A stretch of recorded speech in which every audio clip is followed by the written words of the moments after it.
po mga ka-farm finders. So for today's video po, ipapakita ko po sa inyo yung update po ng kalsada po ng Biyaya Farm.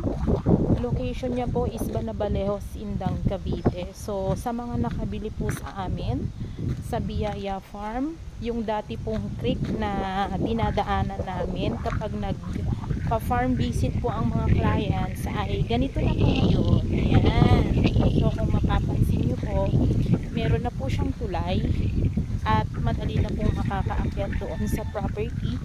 Hindi pa lang po sementado yung kalsada, pero at least po ay hindi na po siya ganun kahirap na daanan po ng sasakyan. So ayan po siya. Kung makikita nyo po, naka-riprap na po yung kalsada and meron na po siyang madadaanang maganda. Kayang-kaya na po ng sasakyan ngayon, hindi po katulad dati. So yan po yung update ko para sa Biyaya Farm.